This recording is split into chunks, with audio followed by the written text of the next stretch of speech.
जिंदगी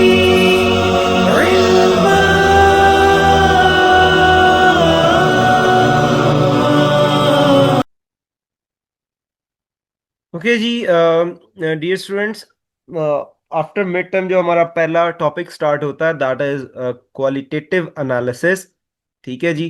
qualitative analysis क्या है कि हमें कौन कौन से एनालिसिस करने हैं, हमें कौन कौन से एनालिसिस करने हैं जो कि क्वांटिटेटिवली हमें बेनिफिट देंगे फॉर द डिसीजन मेकिंग। अभी भी ये प्लानिंग प्रोसेस का पार्ट है। हम लोगों ने पढ़ा था मैनेजरियल अकाउंटिंग और performance management is all about planning and controlling. ठीक है जी। इसमें दो मेन मेथड पढ़ेंगे। एक मेथड तो ऑलरेडी आप लोगों ने बहुत डिटेल में कॉस्ट अकाउंटिंग में पढ़ा था, उसको मैं जस्ट गो थ्रू करता हूं क्विकली। हाई लो मेथड क्या होता है, इसका इसका इटसेल्फ इसका ड्रॉबैक भी यही है कि ये हाईएस्ट एक्टिविटी को और लोएस्ट एक्टिविटी को लेके इसके दरमियान की जो होती है फाइंडिंग, या इसके दरमियान की कोई जो फाइंड आउट करना होता है, एक रिग्रेशन, एक रिलेशनशिप बिल्ड करता है जिसकी बेसिस पे हम हाई और लो के दरमियान जितनी एक्टिविटीज होती हैं उसको रिलायबली मैयर कर सकते हैं। But the problem is if we want to measure a cost beyond highest activity और beyond that lowest activity, तो फिर प्रॉब्लम ये होता है कि एक एक्स्ट्रापुलेशन होती है। मतलब इंटरपोलेशन तो ठीक है, एक्स्ट्रापुलेशन जो होती है कि उस एक्टिविटी से बाहर, जो हाईएस्ट एक्टिविटी से बाहर क्या होगा वो हमें नहीं पता होता, क्योंकि उसका रिलेशनशिप ही नहीं होता। ये ऑल अबाउट हाईएस्ट और लोएस्ट एक्टिविटी के दरमियान का जो रिलेशनशिप है वो निकालता है। अच्छा, स्टेप्स क्या है? अगेन हाई लो मेथड में हम लोग क्या करते हैं, पहले स्टेप में हम हाईएस्ट और लोएस्ट एक्टिविटी लेवल ले लेते हैं और उनकी कॉस्ट ले लेते हैं। स्टेप टू में we find out variable cost. कैसे वेरिएबल कॉस्ट फाइंड आउट होती है? That is cost at highest activity level minus cost at lowest activity level. Divide कर देते हैं हाईएस्ट एक्टिविटी लेवल और लोएस्ट एक्टिविटी लेवल से। इससे हमारे पास वेरिएबल कॉस्ट आ जाती है। ठीक है, दोबारा बोल रहा हूं, जल्दी में इसको इसलिए पढ़ा रहा हूं कि ये हम लोगों ने बहुत डिटेल में कॉस्ट अकाउंटिंग में कवर किया हुआ है। देखें, यहां पे इंपॉर्टेंट चीज ये है, आपने कॉस्ट तो लेनी है लेकिन किसकी? हाईएस्ट एक्टिविटी की कॉस्ट। हाईएस्ट कॉस्ट नहीं लेनी, क्योंकि हाईएस्ट कॉस्ट में differ as compare to highest activity level की कॉस्ट। और इसी तरह कॉस्ट लेनी है लोएस्ट एक्टिविटी की। माइनस करेंगे, डिवाइड कर देंगे हाईएस्ट लेवल ऑफ एक्टिविटी और lowest level of activity, you get variable cost. फिर हम क्या करेंगे, उस वेरिएबल कॉस्ट को हम पुट करेंगे कोई भी हाईएस्ट या लोएस्ट एक्टिविटी उठा के उसमें हम पुट करेंगे and we will find out fix cost. और एक रिलेशनशिप, एक कॉस्ट इक्वेशन बना लेंगे जिसके थ्रू हम लोग फाइंड आउट कर सकते हैं। यहाँ पे एडवांटेज और डिसएडवांटेज उसने दिए हैं, ये किया हुआ है। ये टेस्ट अंडरस्टैंडिंग वन और एडिशनल एग्जांपल आपने खुद से प्रैक्टिस कर लेनी है। हम आते हैं जो मेन इस कोर्स का काम है, दैट इज लर्निंग कर्व्स। अच्छा, ना व्हाट इज लर्निंग कर्व्स? अगर मैं आपको एग्जांपल दूं, क्योंकि इस क्लास में मेल फीमेल दोनों हैं, तो दोनों की एग्जांपल देता हूं। फॉर एग्जांपल, सबसे पहले हम मेल की बात करते हैं। जब आपने बाइक चलाना सीखा था, बाइक या गाड़ी, तब का चलाना और अब के चलाने में डिफरेंस है ना?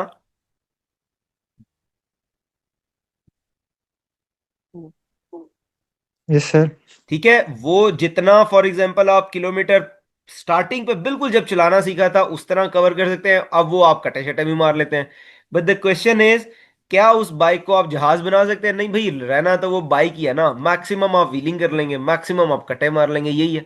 इस तरह अगर फीमेल की तरफ आए, ऑब्वियसली वो भी बाइक चला सकती हैं, गाड़ी चला सकती हैं, लेकिन ज्यादा जो हमारी एग्जांपल होती है, अगर आप किचन में कुकिंग कर रही हैं, अब ये ना हो कि रिकॉर्डिंग हो रही है और मेरे पे ये लग जाए, फतवा लग जाए जी आप लड़कियों को सिर्फ, आप जो है ना वो लड़कियों को आप किचन में रख रहे हैं और लड़कों को बाइक का कह रहे हैं। लेकिन एक रवायती एग्जांपल दे रहा हूँ। अगर किचन में कोई भी, या लड़कों ने भी कोई भी एक पहली डिश जब पकाई हो, वेरी फर्स्ट टाइम, तो इट टेक्स टाइम। अब दोबारा इवन रोटी पकाने का, उस गूंदना, उसका पेड़ा बनाना, उसको रोटी पकाना, इट टेक्स टाइम। और आफ्टरवर्ड्स जब आपको सालों साल की प्रैक्टिस हो गई है, now it's not taking that much time, right? ये होता है learning curve. Over the period you learn. आप जब लर्न करते हैं तो आपका time per unit, average time per unit जो है वो ड्रॉप होता है। लेकिन ड्रॉप होते होते एक ऐसी जगह पे वो आता है जहां पे फिर वो उससे ज्यादा ड्रॉप नहीं हो सकता। जैसे मैंने एग्जांपल दी, बाइक बाइक ही रहेगा, वो जो है जहाज नहीं बन जाएगा। या जब रोटी आपने पकानी थी तो पहली रोटी जब लेट्स सपोज आपने पकाई तो एवरेज टाइम यहाँ पे था, फिर दूसरी पकाई, तीसरी पकाई, चौथी पकाई, 100वीं पकाई, 1000वीं पकाई, अब एवरेज टाइम पर यूनिट यहाँ पर रोटी यहाँ पे आ गया, लेकिन यहाँ से और नीचे नहीं जाएगा। या ये नहीं होगा आप उसी टाइम में जो है वो आप पिज्जा बना लेते हैं, तो वो वही रहेगा। यहाँ पे फिर स्टेग्नेशन आ जाती है लर्निंग कर्व की, यहाँ पे फिर इंटरवेंशन की जरूरत होती है। तो ये लॉ जो है बेसिकली लर्निंग कर्व का। और इसी तरह देखें, जब time average time per unit कम होगा तो फिर क्या होगा, कॉस्ट पर यूनिट भी कम होगी। तो कॉस्ट पर यूनिट कम होगी तो इकोनॉमीज ऑफ स्केल आएंगी। यानी ये वहीं से कनेक्ट होता है कि हाईएस्ट प्रोडक्शन लेवल पे जाओ तो आपकी इकोनॉमीज ऑफ स्केल आती हैं। लर्निंग कर्व के ऊपर बेसिकली राइट्स लॉ है, वो क्या कहता है, वो कहता है right law state that cumulative output doubles, the cumulative average time per unit falls to fixed percentage the learning rate of previous average time। तो बेसिकली एक एक राइट बंदा था जिसने ये लॉ क्रिएट किया। वो क्या कहता है, कहता है हमें लर्निंग इफेक्ट, लर्निंग कर्व का इफेक्ट देखने के लिए एक हम लोगों को ऑब्वियसली हर मेथड की एक वो होती है ना, क्या कहना चाहिए, प्रॉब्लम होती है एक मेथड की कि हमने उसको, या ड्रॉबैक्स होते हैं उस मेथड के। तो अच्छा, मेथड्स के ड्रॉबैक होते हैं, तो इस मेथड का ड्रॉबैक ये है कि हम लर्निंग कर्व तभी कैलकुलेट कर सकते हैं जब हम एज्यूम करेंगे कि the production is being doubled. यानी एक से दो, दो से चार, चार से आठ, आठ से 16, 16 से 32, इस तरह प्रोडक्शन डबल हो रही है, और फिर हम एवरेज टाइम उसका निकालेंगे। क्योंकि मेथड की एक ड्रॉबैक तो नहीं कह सकते, लिमिटेशन कह सकते हैं, ठीक है। And this is how the learning curves the time per unit drops over the time. हम इसको करते हैं, ये मैथमेटिक एक्सप्रेशन है जिसको उसने ड्रॉ किया है, हम इसको करते हैं, ये कैसे होगा। लिमिटेशंस क्या है लर्निंग कर्व की, लर्निंग कर्व मॉडल की। एक तो ये वहां पे ज्यादा अप्लाई होता है जहां पे the process is labour intensive, जहां पे ह्यूमन इन्वॉल्व है ऑब्वियसली, क्योंकि machine machine don't learn, machines don't learn, machine robots robots है, उसकी एफिशिएंसी पहले दिन भी वही है, और जब वो पहली प्रोडक्ट बना रही है तब भी वही है, जब वो 100वीं प्रोडक्ट बना रही है तब भी वही है। People learn, human learn. तो लेबर इंटेंसिव अगर होगा तो वहां पे ये ज्यादा एप्लीकेबल होगा। अच्छा, product is new, obviously new होगी तो उसके ऊपर लर्निंग रेट लगेगा। आप बार बार कर रहे हैं तो आप you are your average time per unit is constantly reducing. Third, the product is complex, product complex है तब जो है वो आप आहिस्ता आहिस्ता करते करते स्टेडी स्टेट पे या प्लेटू स्टेट पे जाएंगे। उसके बाद उसके अलावा नहीं होगा। अगर पहले ही सिंपल होगी तो you will be very quickly coming to that plateau state.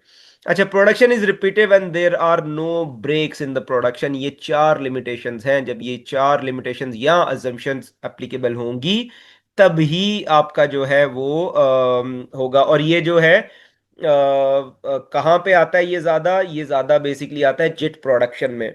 ठीक है, जेट में ज्यादा ये काम आता है, नहीं तो नॉर्मल जो प्रोडक्शन लेवल है उसमें जो है वो नहीं होता, ज्यादा ये एप्लीकेबल नहीं होता। अच्छा, अब लर्निंग कर्व कैलकुलेट करने के लिए, टाइम पर यूनिट कैलकुलेट करने के लिए, क्योंकि that is directly related to cost, we need, हमें क्या चाहिए होता है, हमें चाहिए होता है लर्निंग रेट। ठीक है, लर्निंग रेट चाहिए होता है। और हमारे पास दो अप्रोचेज है, एक टेबुलर अप्रोच है, एक जो है अलजेब्रिक अप्रोच है। अच्छा, टेबुलर अप्रोच वहां पे काम काम करेगी जहां पे हमारे पास लिमिटेड यूनिट्स हो। फॉर एग्जांपल, जैसे मैंने कहा लर्निंग कर्व वहां पे एप्लीकेबल होता है जहां पे आपकी प्रोडक्शन डबल हो रही है, एक से दो, दो से चार, चार से आठ, आठ से 16, 16 से 32। अब आप इसको बढ़ाते जाएंगे तो कितना बढ़ा लेंगे मैन्युअली टेबुलर अप्रोच में, तो मैक्सिमम आप दो 256 तक पहुंच जाएंगे, जो है 512 तक पहुंच जाएंगे, 1024 तक पहुंच जाएंगे, और इससे क्या मैक्सिमम जाएंगे, और इसके दरमियान के फिर निकालने is a hell of work.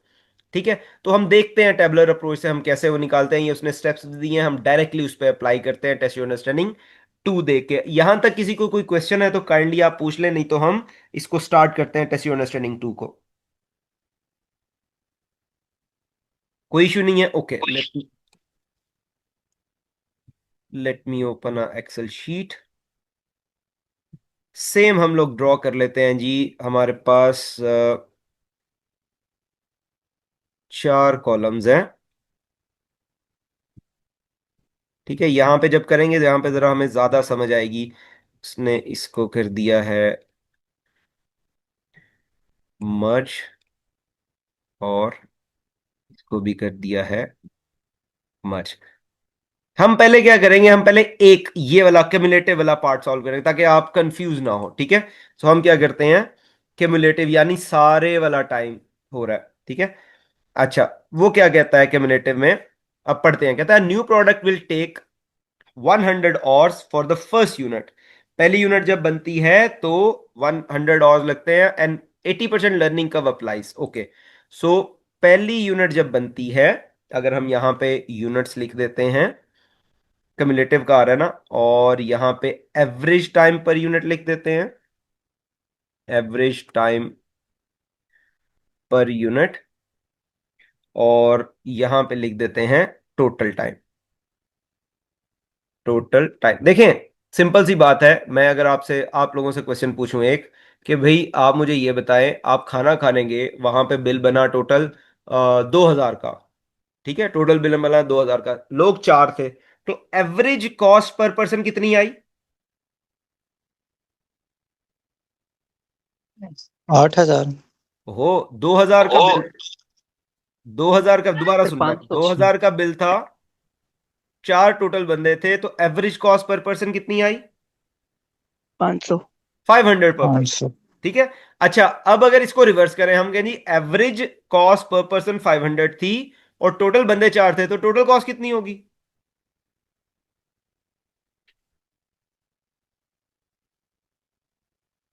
Average cost per person 500 थी, टोटल बंदे तो चार टू थे, तो टोटल कॉस्ट कितनी होगी?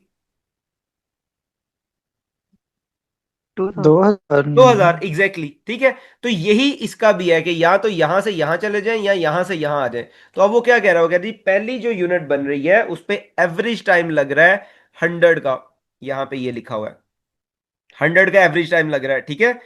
फर्स्ट यूनिट बनाने पे, ऑब्वियसली फर्स्ट यूनिट बनाने पे एवरेज टाइम हो या टोटल टाइम हो, वो एक ही बात है। तो टोटल टाइम भी कितना लग रहा है, 100 ही। अब जब लर्निंग कर्व अप्लाई होता है तो वो होता है 1 से 2 यूनिट्स बन रही हैं। जब 2 यूनिट्स बन रही हैं, जरा आप गौर कीजिएगा, तो आपका जो लर्निंग रेट है वो है 80%, वो अप्लाई होता है एवरेज टाइम पर यूनिट पे, यानी 100 को हम मल्टीप्लाई कर देंगे 80% से, तो विल गेट व्हाट, 80। अच्छा, अब जब 2 यूनिट्स बनी, तो एवरेज टाइम जो है वो 80 ऑर्स पर यूनिट है, तो टोटल टाइम कितना हो जाएगा, दैट विल बी 160। इस 80 को हम 2 से मल्टीप्लाई कर देंगे। अच्छा, आगे जब गए तो दो, अब डबलिंग होगी ना, तो 2 से बनेंगी 4। जब 4 बन रही हैं तो अगेन जो लर्निंग रेट अप्लाई होता है वो अप्लाई होता है लास्ट टाइम के एवरेज टाइम पे। सो दैट वाज 80, और 80% इस पे अप्लाई होगा, सो दैट विल बी कितना, 64 बन जाएगा ना, हाँ, दिस विल बी 64। 4 यूनिट्स बनने का एवरेज टाइम पर यूनिट 64 है, तो 4 यूनिट्स बनने का टोटल टाइम कितना होगा, हम 64 को 4 से मल्टीप्लाई कर देंगे, तो ये बनेगा तकरीबन कितना, 256 आई गेस। यस। अच्छा, अब चलते हैं। अच्छा, क्या कितने का रहा है, अगर हम देखें उसको, रिक्वायर्ड कंप्लीट टेबल, तो 1 2 3 4 उसने जगह छोड़ी है ना, तो हमारे पास 1 2 3 4, तो फोर्थ में 8 आ जाएगा, यानी 4 से 8 बन गया। तो 64 मल्टीप्लाई बाय 80%, ये मुझे, चलो मैं यहां कैलकुलेट कर लेता हूं। 60 is equals to 64 multiply by 0.80, enter किया तो this is 51.2। 51.2 average time per unit है, तो 8 बन रही हैं, तो ये होगा 8 multiply by this amount, so this will B 40409.6।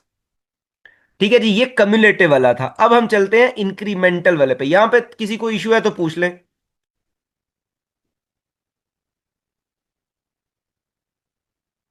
अच्छा, अब यहां पे हमें इशू ये है, देखिएगा, यहां पे एक प्रॉब्लम ये है कि हमारे पास कम्युलेटिव तो है, हमें पता ये लग रहा है कि एक से जब 2 यूनिट बन रही हैं तो पहली यूनिट 100 में बन रही थी, 2 यूनिट्स 160 में बन रही हैं, जबकि 4 यूनिट 256 में बन रही है, लेकिन हमें ये नहीं पता तीसरी यूनिट कितना टाइम ले रही है, चौथी यूनिट कितना टाइम ले रही है। हमें पता है 4 यूनिट तो 256 लेनी है, लेकिन लर्निंग कर्व है ना, डिस्क्रीट नहीं है ये कॉन्टिन्यूस है, आहिस्ता आहिस्ता हो रहा है, तो हमें फिर यहां पे इंक्रीमेंटल का देखना पड़ेगा। इंक्रीमेंटल में उसने हमें क्या चार्ट दिया है, टेबुलर अप्रोच में उसने हमें दिए हैं यूनिट्स, साथ में उसने दे दिया टोटल टाइम, और साथ में उसने क्या कह दिया, that is average time per unit, average time per unit. अब आपने कंफ्यूज नहीं होना इस एवरेज टाइम से और इस एवरेज टाइम से, क्योंकि ये कम्युलेटिव एवरेज टाइम आ रहा था। अब हम यहां पे इंक्रीमेंटल निकालेंगे, ठीक है। तो अभी हमारे पास क्या आएगा, जब पहली यूनिट बनी, जब पहली यूनिट बनी तो कितना था, 100 ही था, और यहां पे भी 100 था। जब दूसरी यूनिट बनी, दो नहीं, यहां पे एक से दो यूनिट यानी दो इकट्ठी बन रही हैं, अब हम बात कर रहे हैं दूसरी यूनिट की, ठीक है। जब दूसरी यूनिट बनी तो उसे मैं 1 से ही रिप्रेजेंट करूंगा, क्योंकि एक पहली और ये दूसरी, ठीक है। तो जब दूसरी यूनिट बनी, मैं यहां लिख देता हूं, जब दूसरी यूनिट बनी तो उसने कितना टाइम लगाया, देखो एक जब बनी थी तो 100, जब दो बनी थी तो टोटल टाइम कितना था 160, तो दूसरी ने कितना टाइम लगाया होगा 60, और एवरेज टाइम भी कितना उसने लिया 60। यहां तक कोई क्वेश्चन है तो पूछ लो।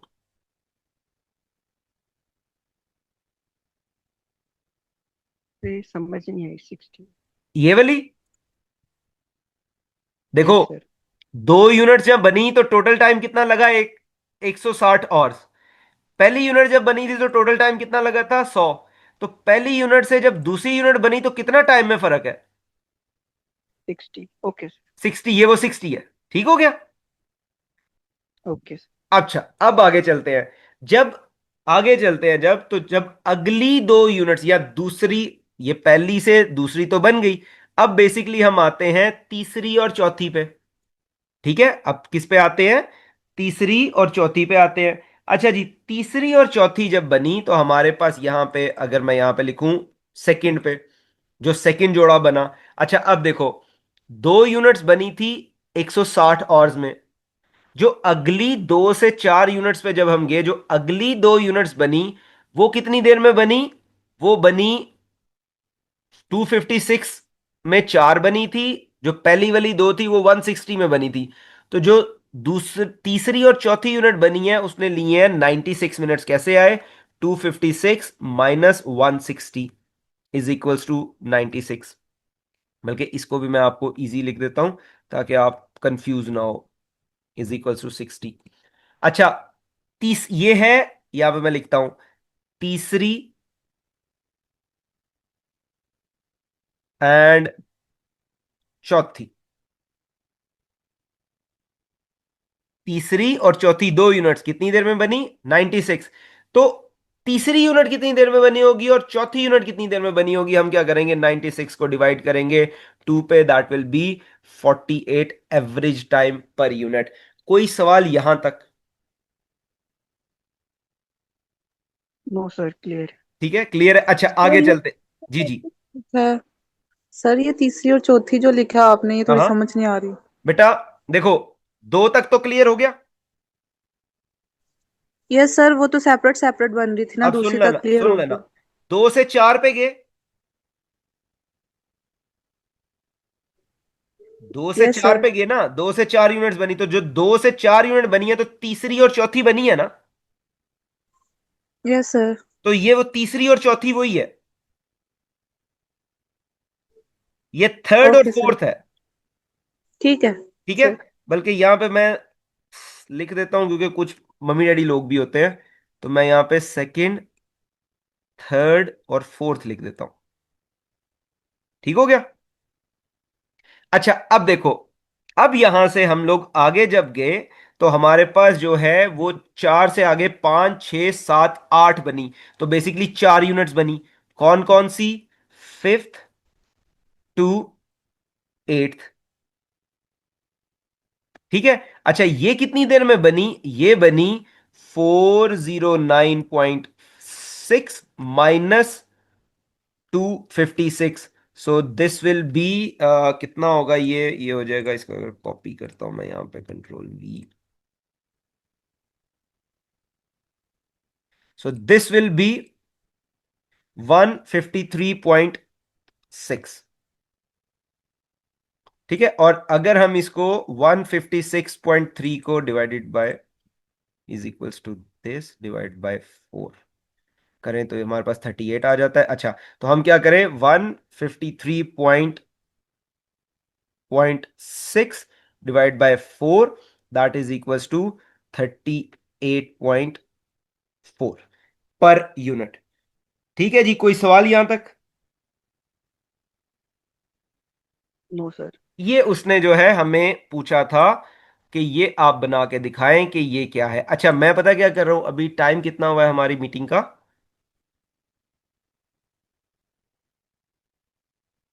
चलो ठीक है। अच्छा, ये तो है टेबुलर अप्रोच। अब देखो इसमें प्रॉब्लम क्या है, इसमें प्रॉब्लम है 1 से 2, 2 से 4, 4 से 8, 8 से 16, 16 से 32, 32, ये करते करते हमें हर एक को निकालना पड़ेगा, तो ये तो बहुत ज्यादा टाइम लग जाएगा। लेट्स सपोज हमें 1000 यूनिट का निकालना पड़े, यानी 1000वीं यूनिट का टाइम कितना होगा, तो it will be hell of work. तो इसके लिए फिर उसने क्या और ऑप्शन दिया, उसने कहा अच्छा टेबुलर अप्रोच यूज ना करो, आप क्या करो, अल्जेब्रिक अप्रोच यूज करो। अल्जेब्रिक अप्रोच में उसने कहा फॉर्मूला आप क्या यूज करोगे, y is equals to A into X B. अच्छा, ये इंटू नहीं है, ये पावर होता है। ठीक है, मैं आपको अभी बताता हूं ये कहां पे होगा, ये तो उसने इंटू कर दिया ना, इसकी पावर है बी आ गया और बी लॉग। ठीक है, यहाँ पे उसने एक्सप्लेन किया है, बी आ गया लॉग ऑफ आर और लॉग ऑफ, ठीक है, वाई, और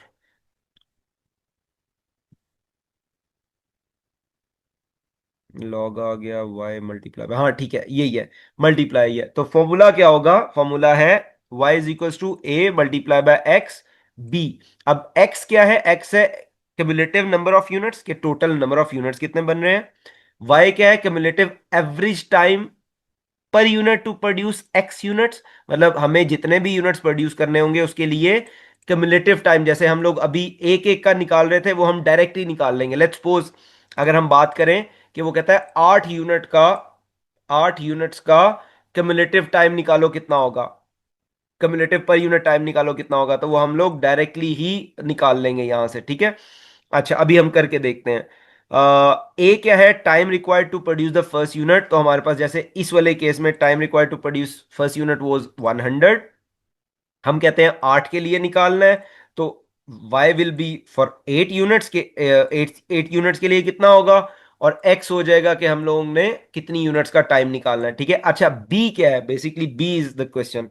b है जी index of learning, b index of learning है which is equals to log of r। r क्या है, learning rate divide by log of 2, where r is learning rate expressed as a decimal place, जो कि 80% होगा या इसी तरह होगा। लेट्स सपोज यही क्वेश्चन है जो वो कह रहा है, अच्छा यही क्वेश्चन है जो को कह रहा है 16 का कैलकुलेट करो। अब देखो यहां पे हम लोगों ने इस वाले क्वेश्चन में हम लोगों ने 8 का किया था, लेट्स सपोज हम इसको 16 भी करते। ठीक है, इसी को 16 करके देखते क्या आता, एक मिनट। अच्छा 16 करते तो हमारा क्या आता है यहां पे, 51.2 multiply by 80%, and that would have been is equals to 51.2 multiply by 0.80, enter किया तो this would have been is equals to 40.96, and जब इसको हम मल्टीप्लाई करते इज इक्वल्स टू 40.96 को मल्टीप्लाई करते 16 से, तो हमारे पास टोटल टाइम आ जाता 655.36। ठीक है, ये हमारे पास 16, अब अगर देखें तो 16 यूनिट्स बनाने के लिए एवरेज टाइम कितना होगा, 40.96। तो यही हम अप्लाई करके देखते हैं, बल्कि अप्लाई क्या करते हैं यहां पे हम सोल्यूशन में इस वाले का सिर्फ सोल्यूशन देखते हैं, इजी है ये। ठीक है, हम इसी को फिर नेक्स्ट कल की क्लास में ना यहां से आगे शुरू करेंगे। ठीक है, इसको देख लेते हैं, यहीं से हम बिल्कुल आगे शुरू करेंगे इसको सॉल्व करके। आज आपने यहां तक जरा देख के आना है। ठीक है, देखो वो क्या कह रहा है, अगर उसी को अप्लाई करें तो वो कह रहा है जी 100, या यहां पे करते हैं 100 16 के लिए, तो 16 का वो ये लॉग ऑफ लर्निंग रेट, बल्कि मैं यहां पे ना आप लोगों को निकाल देता हूं, एक मिनट कंफ्यूज हो गए। हमारे पास फॉर्मूला क्या है जी, फॉर्मूला है y is equals to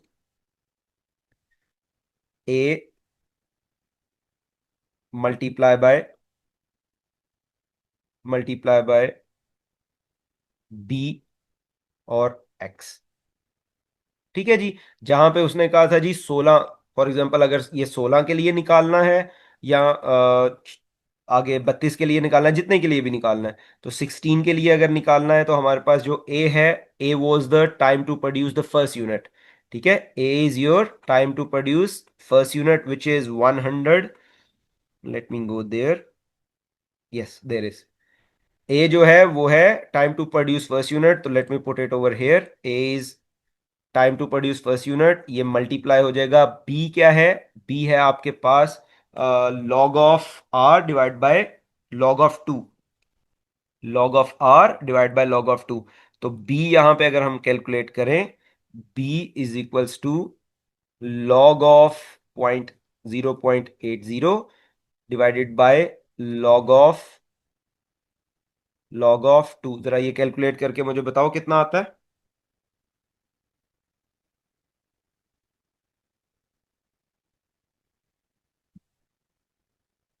x जो है वो 16 है, और 16 की रेस टू पावर हम लोगों ने ये लेके जानी है।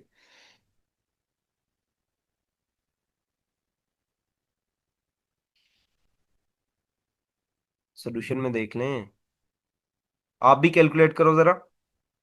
सर -0.3219। 0 point minus, 3219। ये आ गया आपके पास माइनस वन नाइन। 0.3219। इसको क्या हो रहा है?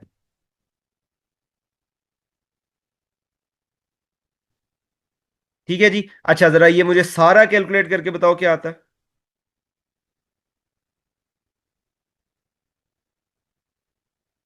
16 में पहले तो 16 रेस टू पावर -0.3219 करो।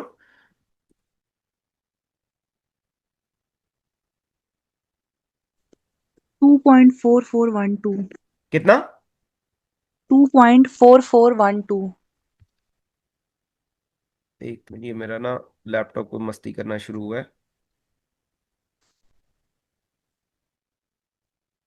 40.96 ओवरऑल आंसर आ रहा है इसका। अच्छा है ना, बताओ जरा। 2 पॉइंट 4412। नहीं, 16 रेस करके जी सर। दोबारा जरा करो, क्योंकि ये जब 100 से मल्टीप्लाई करेंगे तो फिर कैसे आएगा वो? माइनस में है ना बेटा। सर एक मिनट। 0.4096। 4096। 0.4096। तो जब इसका हम आंसर फाइंड आउट करेंगे, so it will be, that will B 40.96। 96। 40.96, और ये वही है जो हमारे पास ये निकला हुआ है। ठीक है, तो ये हम 1 से 2, 2 से 4, 4 से 8, 8 से 16 पे करके आए, तो यहाँ पे हमारे पास देखो डायरेक्टली ही हम लोगों ने 16 के लिए कर दिया। अब आपने देखी थी, एक थी हमारे पास जो है वो टेबुलर अप्रोच, और दूसरी हमारे पास अलजेब्रिक अप्रोच थी। जो टेबुलर अप्रोच थी उसमें जो अजम्पशन है वो ये है कि production is always doubling. Production double होती है, 1 से 2, 2 से 4, 4 से 8, 8 से 16। और जो इसमें अब प्रॉब्लम ये है अगर टेबुलर अप्रोच यूज करें कि फॉर एग्जांपल प्रोडक्शन हमें फाइंड आउट करना है कि what is the time taken to produce the 10th unit. तो हमें बेसिकली डबलिंग हो रही है, 2 से 4, 4 से 8, 8 से 16। फिर हमें एक अच्छा सा इंडिविजुअल इंक्रीमेंटल टाइम हर एक का कैलकुलेट करना पड़ेगा, और वो भी अप्रोक्सीमेटली निकलेगा, एवरेज निकलेगा एक यूनिट का। फॉर एग्जांपल जैसे हम लोग कल देख रहे थे टेबुलर अप्रोच में कि हमारे पास 5th से लेके 8th यूनिट का जो टाइम था वो हमारे पास निकल आया, हमने उसे 4 पे डिवाइड करके एवरेज टाइम पर यूनिट निकाल लिया। लेकिन it's not discrete, it's continuous reduction in the time per unit. यार ये जो भी एंटर हुआ ना, काइंडली अपना माइक ऑफ कर लो,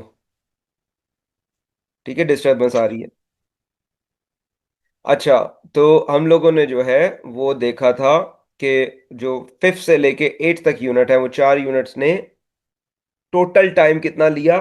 और उसको फिर हम लोगों ने 4 पे डिवाइड करके एवरेज टाइम पर यूनिट निकाल लिया था. As I am saying, it's not discrete, it's analog. Analog means every incremental units जो है, every with every incremental unit आपका टाइम पर यूनिट रिड्यूस होता है.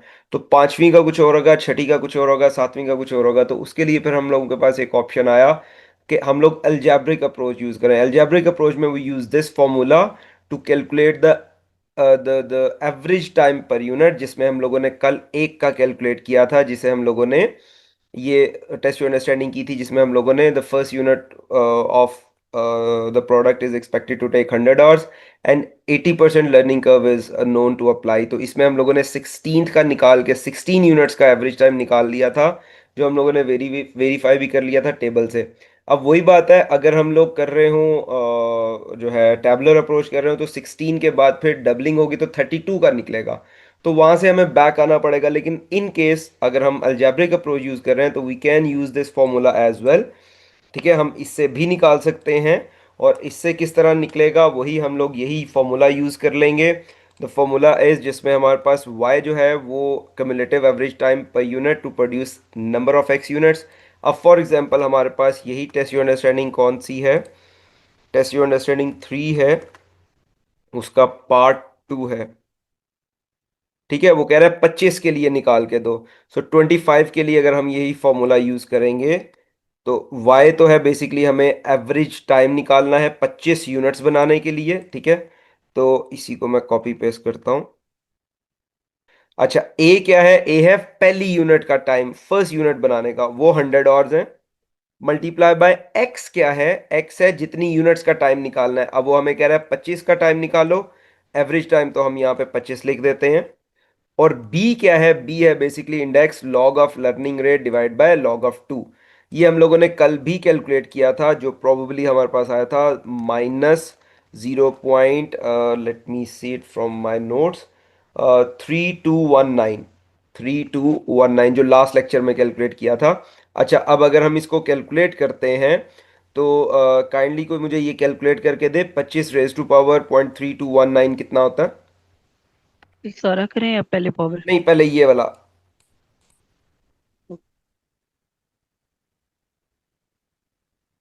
0.35 0.3548 जीरो पॉइंट 3548 0.3548. तो जब इसको हम मल्टीप्लाई करेंगे किससे, 100 से, तो हमारे पास जो average time to produce 25 units जो हमारे पास आ जाएगा, वो आ जाएगा कितना, दैट विल बी 35.48. 48 और इन केस अगर हमें यहां से कहा जाता है कि टोटल टाइम 25 यूनिट्स को प्रोड्यूस करने का कितना होगा, तो हम क्या करेंगे, 25 को मल्टीप्लाई कर देंगे इसके साथ, कंट्रोल सी कंट्रोल वी, तो ये हमारे पास टोटल टाइम भी निकल आएगा. जरा बताओ कितना आता है.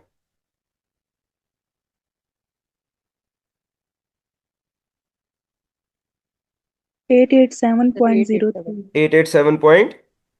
04 और 887 और अच्छा जी, अब हम लोगों ने क्या करना है, ये तो हमारे पास आ गया.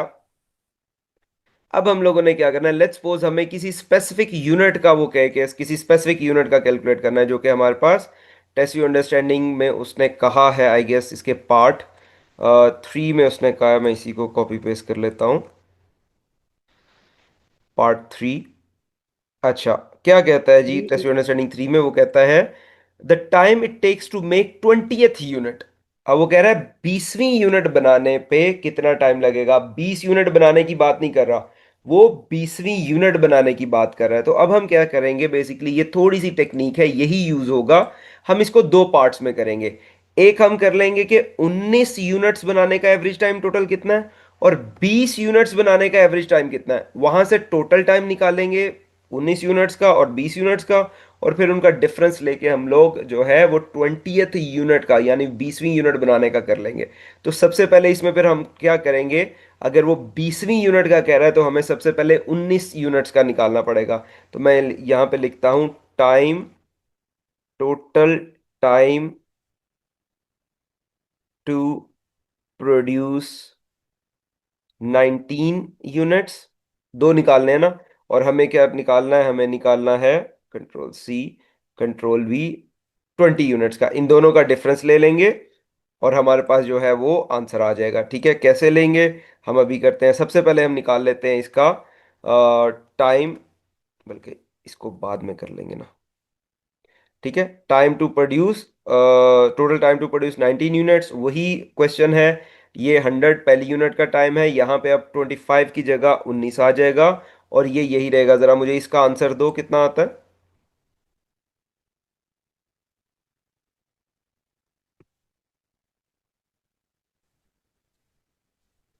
19 रेज टू पावर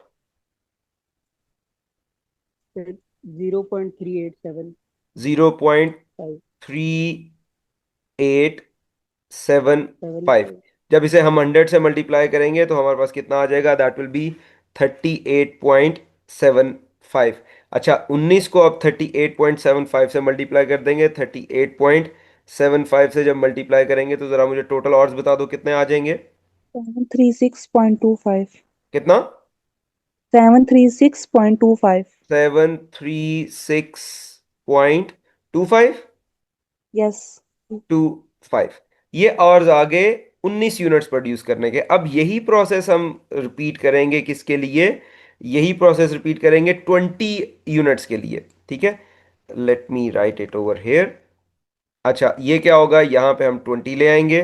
जरा मुझे कैलकुलेट करके बताओ 20 के लिए कितना आता है।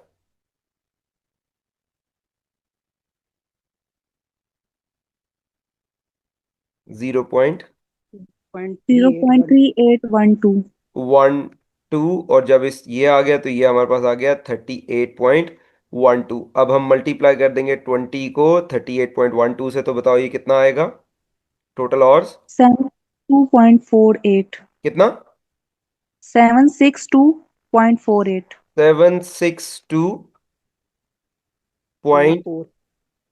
4 48 ये है 4 है। ठीक है, ये आ गया। अब हम लोगों ने निकालना कैसे है, हम लोगों ने for to calculate to calculate time to produce 20th unit. ठीक है, हम कैसे निकालेंगे, हम निकाल लेंगे जी, डिफरेंस ले लेंगे time to total time to produce 20 units, minus कर देंगे total time to produce 90 units.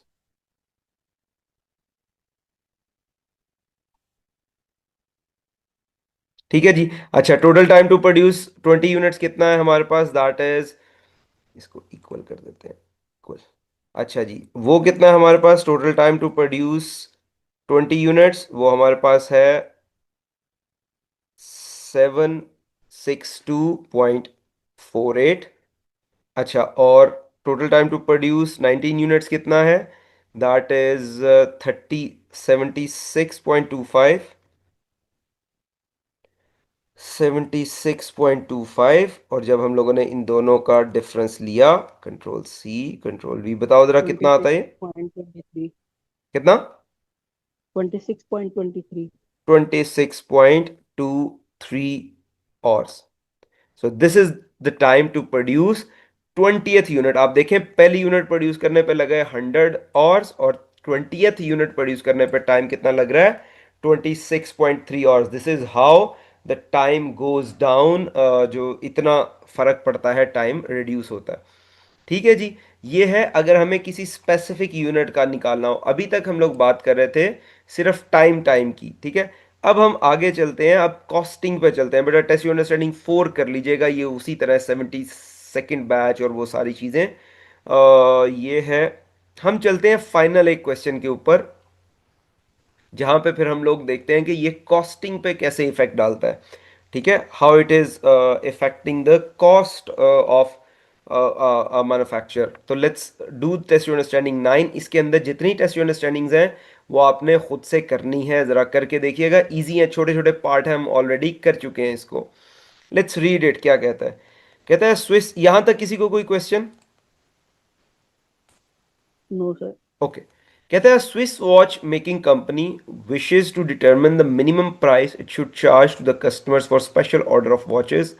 The customer has requested a quotation for 10 watches one batch but might subsequently place an order for further 10 watches. यानी पहले तो वो कह रहा है एक बैच चाहिए, फिर एक और बैच का भी ऑर्डर कर सकता है। Material cost are $30 per watch. It is estimated that the first batch of 10 watches will take 100 hours to manufacture and 80% learning curve is expected to apply. Labor plus variable overheads cost amount to 3 per hour. Setup cost are 1000 regardless of number of watches made. तो सबसे पहले वो क्या कहता है जी, मैं यहाँ पे लिख लेता हूँ। हम लोग टेस्ट योर अंडरस्टैंडिंग, एक मिनट, टेस्ट योर अंडरस्टैंडिंग 9 कर रहे हैं, जिसका पार्ट 1 कर रहे हैं, ठीक है जी। अच्छा जी, वो क्या कह रहा है, रिक्वायरमेंट क्या कहता है, what is the minimum price the company should quote for initial order if there is no guarantee for further orders. Special order पे जी घड़ियां बन रही हैं, पहला ऑर्डर कितना है, 10 वॉचेस का, जो कि एक बैच है। हम डेटा लिख लेते हैं, मटेरियल, डायरेक्ट मटेरियल कॉस्ट कितनी है, दैट इज $30 पर वॉच, ठीक है जी। उसके बाद उसने कहा जी क्या है, लेबर आवर्स कितने लगते हैं, labour hours for first batch कितने लगते हैं जी, उसने कहा है 100 आवर्स लगते हैं। और जो बैच है 10 वॉचेस जो हैं वो एक बैच में बनती हैं, ठीक है। तो इसका मतलब 10 घंटे एक घड़ी पे लग जाते हैं, लेकिन वो बैच इसको लेके चल रहा है, हम बैच को ही लेके चलेंगे। अच्छा, और क्या कहता है, वो कहते हैं 80% लर्निंग कर्व जो है, लर्निंग रेट जो है वो एक्सपेक्ट होगा 80% का, यानी हमारे पास यही ये वाली ही वैल्यू आएगी, -0.3219। अच्छा जी, उसके बाद वो क्या कहता है, उसके बाद वो कहता है labour plus variable overheads cost amount to 3 per hour. So labour plus variable overheads जो हैं वो कितने हैं, वो हैं $3 पर वॉच। पर वॉच ये पर और है, पर और है, पर और है, ठीक है। और सेटअप कॉस्ट कितनी है, दैट इज 1000। तो सेटअप कॉस्ट जो है वो है $1000, यानी ये फिक्स कॉस्ट है। वो कहता है रिगार्डलेस ऑफ जो है any order, regardless of any जो है वो वॉच या जितना भी बन रहा है वो उतने का उतना है, ठीक है जी। इसको मैं कर देता हूँ दरमियान में ताकि समझ आ जाए, इसको खत्म कर देते हैं, इसको थोड़ा सा।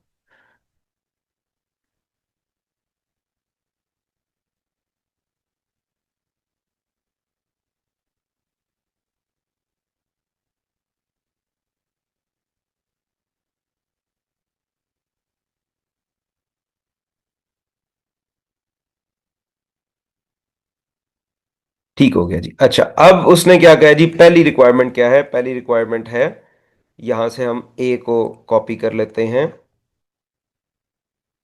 पहली रिक्वायरमेंट है उसकी, वो कह रहा है जी what is the minimum price the company should quote for initial order, जब उसे जो है वो नहीं कंफर्म कि अगला ऑर्डर जो है वो मिलेगा कि नहीं, ठीक है जी।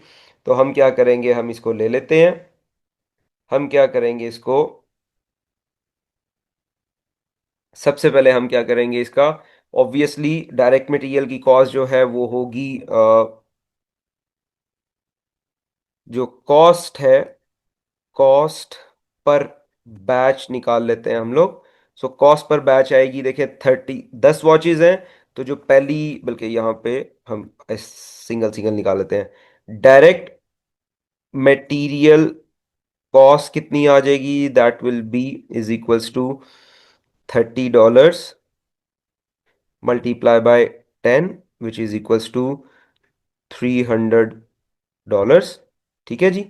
अच्छा, उसके बाद हमारे पास चूंकि लेबर और पहला बैच है तो 100 ही लगेंगे, तो लेबर एंड वेरिएबल ओवरहेड वो कितने हैं जी, वो आपके पास आ जाएंगे $3 पर और हैं, तो हमारे पास और कितने हैं, 100 और हैं, क्योंकि पहले में लर्निंग कर्व नहीं लगता, जो पहला बैच है उसमें लर्निंग कर्व अप्लाई नहीं होगा। सो दैट विल बी $300। ठीक है जी। और आपके पास जो फिक्स्ड ओवरहेड हैं जो कि सेटअप है वो कितना आ जाएगा, दैट विल बी $1000। सो अगर इसको टोटल करें, टोटल कॉस्ट जो है वो आपकी कितनी आ जाएगी, that will B 300 plus 300 plus 1000, so that is $1600। ये टोटल कॉस्ट है। और अगर हम लोग कॉस्ट पर वॉच निकालते हैं, कॉस्ट पर वॉच निकालते हैं, so that is $1600 and divide by 10, so that is $160 पर वॉच। ठीक है जी। ये देख लें, इतना जो है आपका पहला होगा कि मिनिमम प्राइस, इससे कम कोट नहीं करनी। ठीक है, हम इसका आंसर भी देख लेते हैं कि आंसर ठीक है या नहीं। किधर गया? ठीक है जी, हम इसका आंसर भी देख लेते हैं।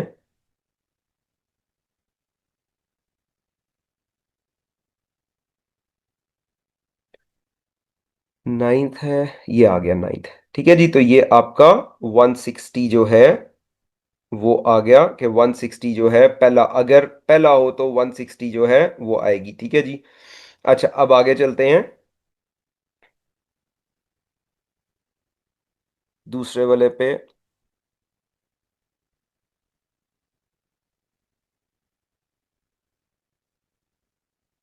ये आ गया।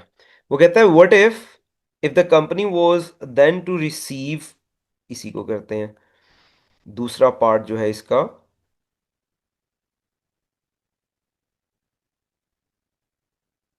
और ये टेस्ट योर अंडरस्टैंडिंग 9 का पार्ट 2 है। ठीक है जी। क्या कहता है, कहता है if the company was then to receive follow up follow on order, ठीक है, what would be the minimum price for that order. अच्छा, अब होगा क्या, फॉलो अप ऑर्डर का मतलब यह है कि 10 वॉचेस उसने और ऑर्डर कर दी, तो अब क्या होगा, let me copy this all. ठीक है जी। अच्छा, अब डायरेक्ट मटेरियल वॉच, जो डायरेक्ट मटेरियल कॉस्ट है वो तो यही रहेगी, लेकिन जो लेबर ऑर्स हैं वो चेंज हो जाएंगे। वो कैसे चेंज होंगे, वो इस तरह चेंज होंगे, हम यहाँ पे जो है कॉस्ट पर सॉरी, ऑर्स,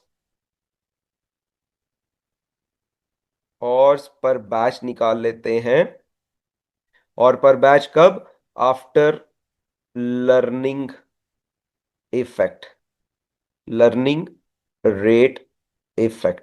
अच्छा, अभी जो है देखो, अभी हमें प्रॉब्लम नहीं है, वो इसलिए प्रॉब्लम नहीं है कि अभी हमें फॉर्मूला लगाने की इसलिए जरूरत नहीं है कि हम लोगों के पास अभी सिर्फ दूसरा आ रहा है, तो दूसरे के ऊपर हमारा वही रूल होता है कि पहले के ऊपर कोई लर्निंग रेट नहीं लगता, दूसरे के ऊपर एवरेज टाइम के ऊपर आप लर्निंग रेट लगाते हैं। तो जो न्यू टाइम होगा, new time to produce 11 to to 20th unit, 11th to 20th unit, वो कैसे आएगा, वो आएगा जी आपके पास, आप क्या करेंगे, 100 जो है पहले बैच का टाइम है, उसे मल्टीप्लाई कर देंगे, लर्निंग रेट है 80% का, तो दैट विल बी, अच्छा इसको पहले इस तरह कर लेते हैं, आपके पास time to produce first batch multiply by RLR। ठीक है, तो इसको हम जो है ना वो कॉपी करके नीचे ले आते हैं।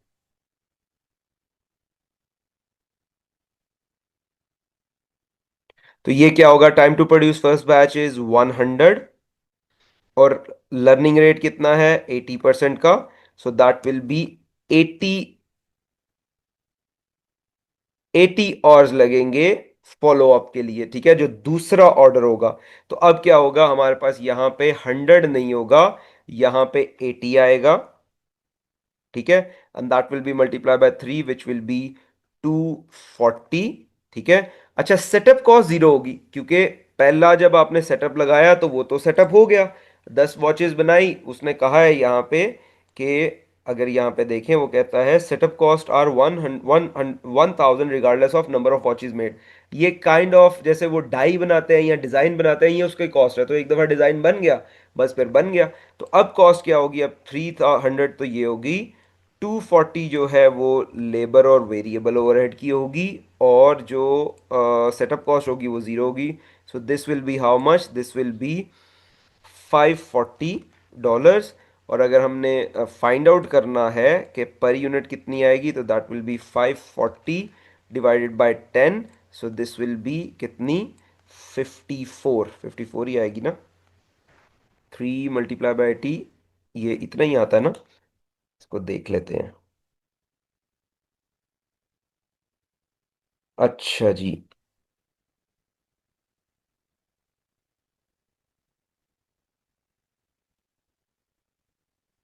54 आते, कितना आ गया, 54। $54 पर वॉच। ठीक है जी, देखें कितना फर्क पड़ गया पहले से तीसरे में। इसको देख लेते हैं, हमारे पास आंसर वही है कि आंसर डिफरेंट है, साथ साथ वेरीफाई करते जाते हैं। 106। अच्छा जी, फॉलो अप ऑर्डर का यही आ गया, यही आ गया, 80 आ गया, 80 ही है और ठीक है जी। कम्युलेटिव टाइम 160, हाँ एक गलती होगी ना हमसे, उसको कर लेते हैं, बिल्कुल ठीक है। देखो, ये है बेसिकली 80 आवर्स एवरेज टाइम है, ठीक है, ये है एवरेज टाइम, एवरेज टाइम है ये टू प्रोड्यूस 20 यूनिट्स या 2 बैचेस, फॉर 2 बैचेस, ठीक है। अब क्या होगा, अगर तो ये 2 के लिए है तो हम लोगों ने कौन सा करना है, हम सिर्फ दूसरा निकाल रहे हैं, हम सारा नहीं निकाल रहे, तो दूसरा कैसे आएगा, पहला अगर, अच्छा अगर हम यहां पे निकालते हैं total time, to produce, to produce 2 batches, so that will be this 80 और मल्टीप्लाई बाय 2, क्योंकि 2 बैचेस है ना, तो टोटल टाइम लगता है 160 आवर्स का, जिसमें से अगर हम यहां पे लिखते हैं control C, control V, total time to produce, जो पहला बैच था वो कितना था, दैट वाज 100 आवर्स। सो हमारे पास जो है वो total time to produce second batch, आगे बात हो रही थी 2 बैचेस की, अब बात हो रही है दूसरे की, सेकेंड बैच जो प्रोड्यूस करने पे टाइम कितना लगा, दैट विल बी 160 आवर्स। जो टोटल टाइम था उसमें से पहले को माइनस कर दिया 100 को, तो हमारे पास 100 आवर्स को, तो हमारे पास कितना आ जाएगा, दैट विल बी 100 आवर्स को, सो दैट विल बी 60 आवर्स सिर्फ दूसरे के लिए। तो यहाँ पे 80 नहीं आएगा, यहाँ पे आएगा 60, एंड दैट विल बी 180, ठीक है, and that will B also 180, and here it will be 480, और यहां पे जो हमारे पास वॉच की प्राइस आएगी 480 divide by 10, and that will B $48 पर वॉच, जो कि मिनिमम चार्ज करना है। ठीक है जी, कोई सवाल यहां तक किसी को, नो सर। इजी है। Yes. अच्छा जी, अब चलते हैं तीसरे के ऊपर। ठीक है जी, तीसरा हमारे पास किधर आ गया, तीसरी रिक्वायरमेंट किधर गया जी, किधर गया?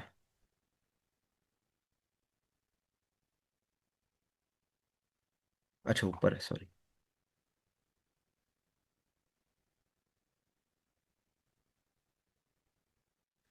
तीसरी रिक्वायरमेंट हमारे पास आ गई, जो थर्ड रिक्वायरमेंट है, दैट इज ये।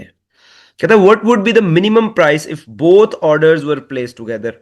दोनों ऑर्डर्स इकट्ठे दे दिए जाएंगे तो फिर क्या प्राइस होगी? इसको कॉपी पेस्ट कर लेते हैं। अच्छा, दोनों ऑर्डर्स अगर इकट्ठे आ गए,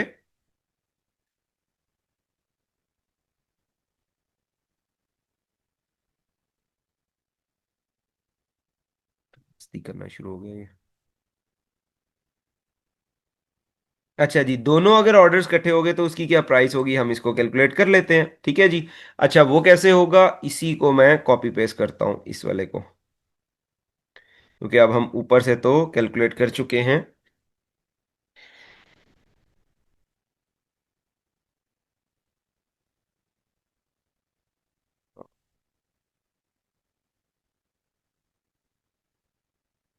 एक मिनट बेटा, इसको मैं सेव करके ना, इसको बंद करके फिर खोलता हूँ। ये कोई इश्यू करता है मेरा लैपटॉप जो है।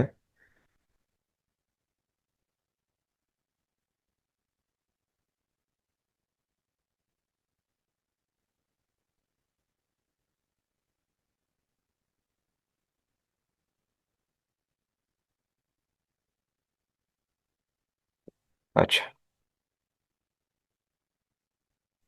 Control C, control we. अच्छा जी, अब क्या होगा, देखें, अब हम लर्निंग कर्व को ऑलरेडी अप्लाई कर चुके हैं, हमें पता है टोटल और जो है वो 160 लगते हैं दो बैचेस बनाने के। ठीक है, दो बैचेस बनाने के 160 आवर्स लगते हैं। तो हम क्या करेंगे, डायरेक्ट मटेरियल कॉस्ट जो होगी 30 होगी, लेकिन अब 20 वॉचेस की, क्योंकि दो बैचेस बनाने हैं ना, तो दिस विल बी 600। अच्छा, उसके बाद क्या होगा, लेबर और वेरिएबल ओवरहेड की, अब हमारे पास क्या होगा, 160 होंगे। ठीक है, 160 होंगे, सो this will B multiplied by 160, तो ये आ जाएगा 480। अच्छा, वेरिएबल जो फिक्स्ड ओवरहेड है वो होंगे 1000 के, क्योंकि दोनों इकट्ठे हैं। तो हमारे पास ये आ जाएगा जी 480, हमारे पास ये आ जाएगा 600, और हमारे पास आ जाएगा 1000। So the total it will be 2000, $2080। और $2080 को हम लोग डिवाइड करेंगे किस पे, टोटल 20 वॉचेस पे। So it will be how much, 20, ये तो 100 आ जाएगा, and this will B probably $104 पर वॉच। ठीक है जी, ये पार्ट है आपका 3।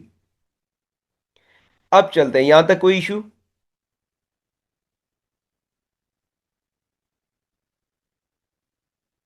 अच्छा, अब हाँ चलते सर। हैं। जी जी बोले। सर कुछ नहीं। ये वन अच्छा, जीरो वन नहीं आता, 101.4। 10 नहीं, 280 को 20 पे डिवाइड करो। अच्छा, 280। क्योंकि देखो, 2000 है ना, 2000 को जब 20 पे डिवाइड किया तो 100 आ गया, और बाकी 80 को 20 पे डिवाइड किया तो 4 आ गया। 2080 लिखा हुआ है ना, तो इस वजह से। 2080 ही है ना?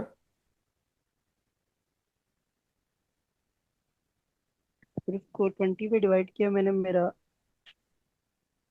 101.4 आ रहा नहीं यार, कैसे, ठहर जो। है। एक मिनट सर, एक मिनट वापस से। सही है सर, तो थोड़ा। टेस्ट अंडरस्टैंडिंग ओके 4 सर, सही। हो गया।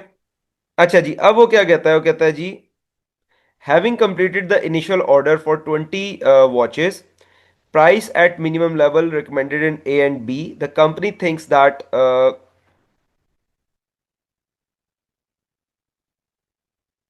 द कंपनी, एक मिनट बेटा, इसको मैं फिर सेव करूं, फिर ये इशू करना शुरू हो गया।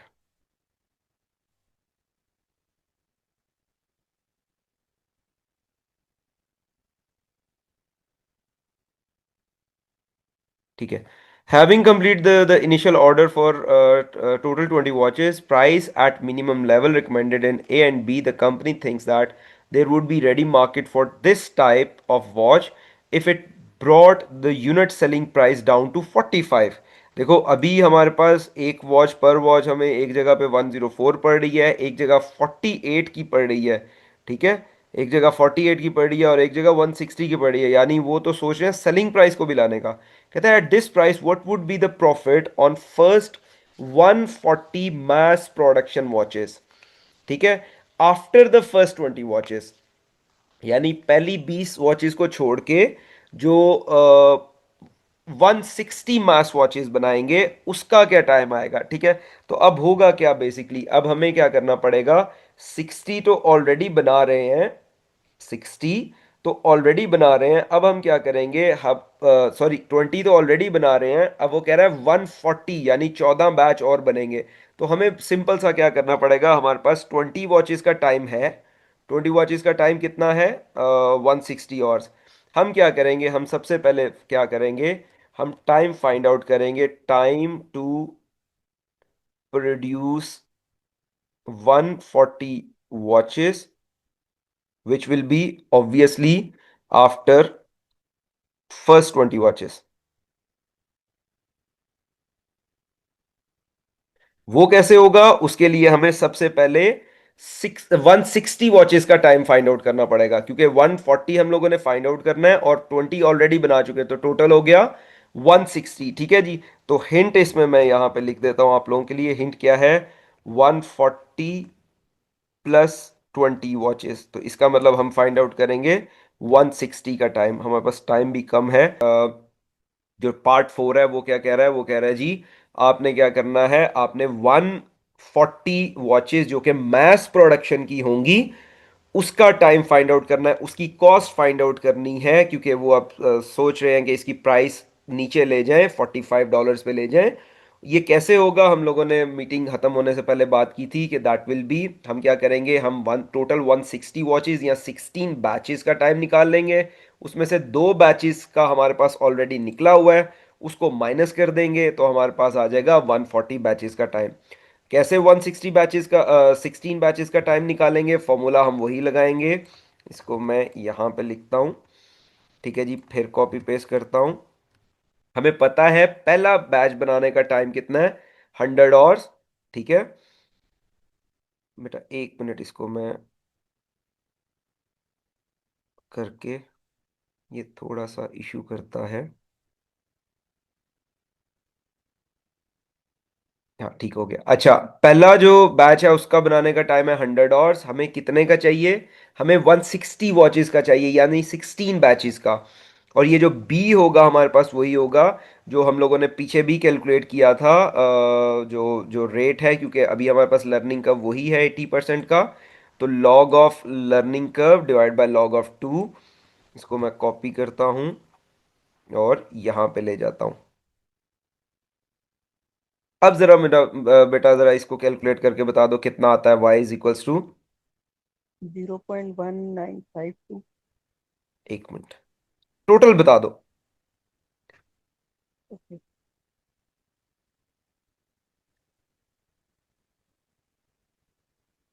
19.52। दोबारा यार कैलकुलेट करो, 19 नहीं आ सकता सारे का सारा।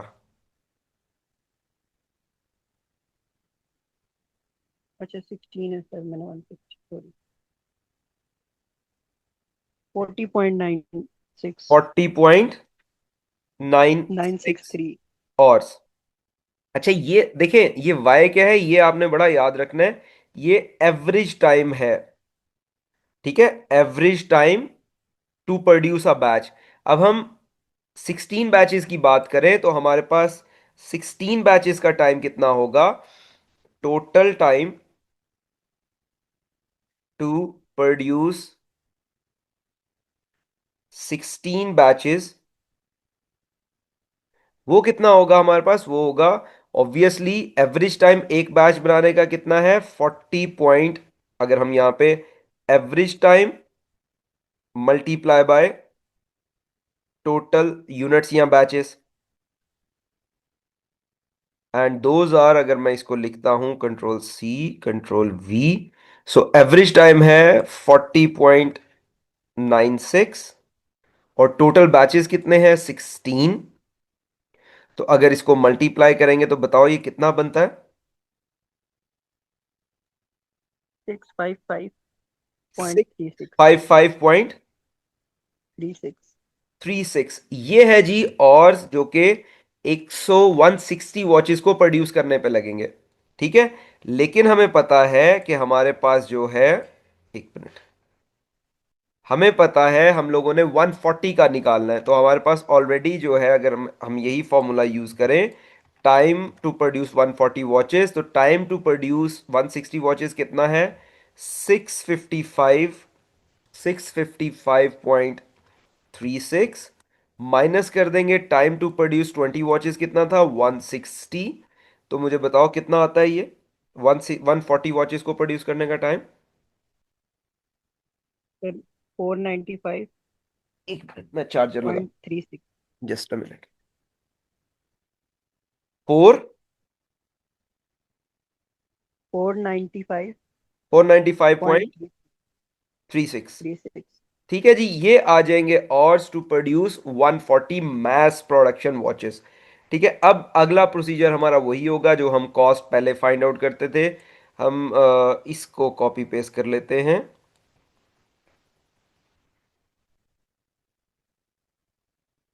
अच्छा, अब डायरेक्ट मटेरियल कॉस्ट कितनी है, कितनी 30 वही रहेगा, वॉचेस कितनी बनानी है 140, तो ये हमारे पास कितना आ जाएगा $4200।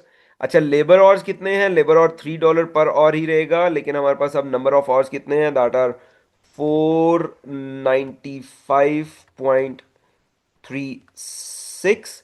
बताओ जरा ये कितना आता है टोटल। 495.36 को 3 से मल्टीप्लाई करो। 1486.08।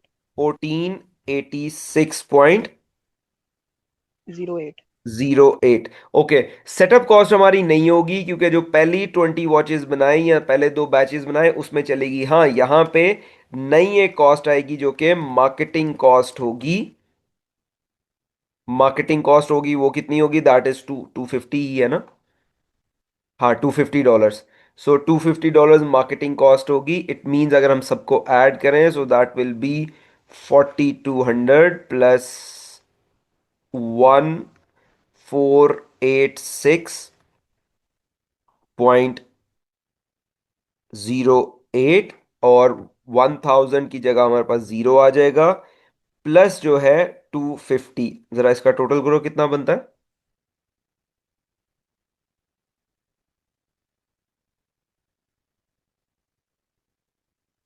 5936।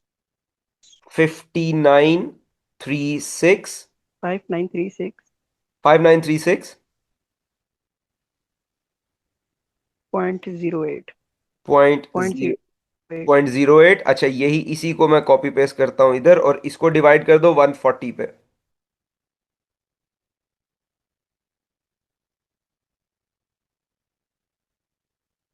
42.400। $42.40 जो है वो पर वॉच की कॉस्ट आ जाएगी, and they are planning to sell it on 45, so that's fair enough, they will be earning enough profit based on these जो है दीज कैलकुलेशंस। ठीक है जी, यहाँ पे हमारा जो है वो चैप्टर एंड हो जाता है। ये लास्ट था, इसमें आगे वो स्टडी स्टेट है कि किस जगह पे स्टडी स्टेट आती है, वो that is not part of it. And हमारा जो चैप्टर है वो एंड हो गया, जिसमें हम लोगों ने हाई लो मेथड को थोड़ा सा देखा है, लर्निंग कर्व को देखा है, जिसमें दो अप्रोचेस किए हम लोगों ने, टैबुलर अप्रोच और अलजेब्रिक अप्रोच, लिमिटेशंस भी देखी हम लोगों ने, और राइट्स लॉ भी देखा है।